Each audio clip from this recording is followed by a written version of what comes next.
मैं हाथरस की बेटी बोल रही हूँ। मैं भारत की बेटी बोल रही हूँ। असल में मैं दलित की बेटी बोल रही हूँ। अब आप सुन पा रहे हैं ना मुझे? तब नहीं सुन पाए तो अब सुनिए, पर सुनिए। यूं तो मेरा पैदा होना ही अभिशाप था।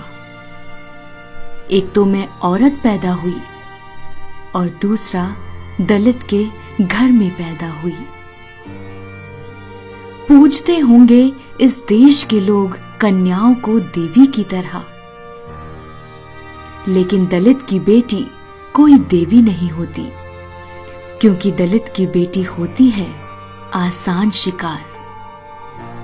आसान शिकार जातिवादी गुंडों के लिए, आसान शिकार गांव के जातिवादी ठाकुरों ब्राह्मणों के लिए, और आसान शिकार गांव के पास बनी चौकी के पुलिस वालों के लिए। तभी तो जब लोग बिस्तर से अंगड़ाई ले रहे थे, मेरी हड्डियां तोड़ी जा रही थी। तभी तो जब लोग चाय की चुस्कियां ले रहे थे, मेरी अस्मिता की धज्जियां उड़ाई जा रही थी। तभी तो जब सीएम सुबह अफसरों की ब्रीफिंग कर रहे थे, मेरी जीभ काटी जा रही थी। दलित की बेटी आसान शिकार है, इसीलिए तो मुझे बाजरे के खेत में रौंद डाला। मेरी चीख उनके जालिम हाथों तले दबकर रह गई।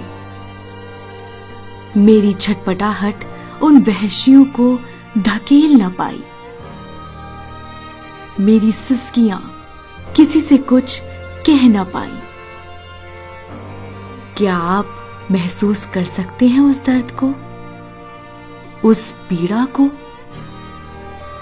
उस हैवानियत को? अगर कर सकते हैं तो प्लीज महसूस करिए, क्योंकि एक दलित की बेटी का दर्द आपको समझना होगा। आपको समझना होगा मैं कैसे चंदपा थाने की जमीन पर बेसुध पड़ी थी। आपको समझना होगा कैसे वर्दी वाले मेरा मखौल बना रहे थे। आपको समझना होगा कैसे मेरा परिवार मदद के लिए बिलख रहा था। आपको ये भी समझना होगा कि अस्पताल में मेरे साथ क्या हुआ। आपको ये भी समझना होगा क्यों मुझे समय पर ऑक्सीजन तक नहीं दिया गया। आपको ये भी समझना होगा क्यों मेरा मेडिकल तक ढंग से नहीं हुआ। एक दलित की बेटी का एक बार बलात्कार नहीं हुआ। थाने में, अस्पताल में और शमशान में जाने कितनी बार मैंने वही दर्द सहा। आपको पता है, जब 14 दिन बाद मुझे अलीगढ़ से दिल्ली लाया गया, तो देश के सबसे बड़े अस्पताल में मेरे लिए एक बेड तक खाली नहीं था। एम्स की चौखट से मुझे दुत्कार दिया गया। एक दलित की बेटी को फिर मार दिया गया।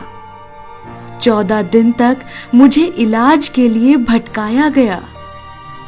जो देश विश्व गुरु बनने की राह पर है, वो मुझे अस्पताल में एक बिस्तर तक देने में कर्रा गया। आप सबने मुझे हाथरस की बेटी, भारत की बेटी कहा, लेकिन मैं एक दलित की बेटी हूं। तभी तो अब आपके बीच नहीं हूं। मुझे अकेले में, अंधेरे में, उत्तर प्रदेश में जला दिया गया। मेरे घर वालों को मेरा चेहरा भी देखना नसीब नहीं हुआ। मेरी मां रोती रह गई। पिता कहीं के नहीं रहे। मैं बहुत जानती नहीं थी। मरने से पहले 19 साल की ही थी मैं। अगर आप समझ रहे हैं तो पूरी दुनिया को बता देना कि दलित होना सदियों पहले जितना मुश्किल था उतना ही अब भी है। झूठ है, फरेब है ये कि अब लोग जातियों को लेकर बटे नहीं हैं। जिसे यकीन ना हो उसे वो वीडियो दिखा देना जिसमें जातिवादी गुंडे दशहरे पर मेरे परिवार को फूंक देने की धमकी दे रहे हैं। जातियों का ऐसा बंटवारा और कहीं नहीं मिलेगा। मेरे जाने के बाद जो भी मेरे घर गए थे, क्या उन्होंने मेरे घर का पानी पिया था? जब मैं जिंदा थी तो शर्मिंदा थी। एक लड़की होने पर, दलित होने पर, नोचे जाने पर। अब मर गई हूं तो मुद्दा बन गई हूं। झूठी तक कहीं जा रही हूं। मुझसे पूछा जा रहा है मैं बाजरे के खेत में क्या करने गई थी। मेरे लिए कहां भारत के लोग इंडिया गेट आएंगे? क्यों ही मेरे लिए मीडिया सत्ता से सवाल पूछेगी कि ऐसे कैसे वो मर गई। मर गई, लेकिन ऐसे कैसे उसे जला दिया गया? मेरे पिता के पिता और उनके पिता अपने पैदा होने के साथ ही अपमान, अन्याय, छुआछूत, असमानता, उपेक्षा झेलते रहे। और जैसे कोई गुण या बीमारी वंशानुगत होती है, वैसे ही अपमान, अन्याय, छुआछूत, असमानता, उपेक्षा मेरे जन्म के बाद मुझ तक भी पहुंची, एक कदम और क्रूर होकर। मेरे पिता को वो ठाकुर जो उन्हें गाली देकर ही बुलाता था, और पिता के पिता को ठाकुर का पिता भंगी चूड़ा कहकर बुलाता था।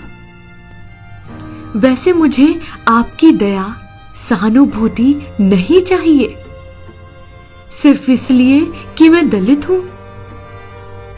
मैं भी उसी हाड़ मांस का इंसान थी जिस हाड़ मांस के आप हैं। लेकिन मेरी राख अब खेतों में पड़ी है, उन्हीं खेतों में जहां मुझे मिट्टी में मिला दिया गया था। मेरे साथ तो खड़े होने में भी शर्म आती होगी आपको। आप ठहरे ऊंची जाति वाले, जमींदार, ठाकुर, ब्राह्मण, भूदेव, स्वामी।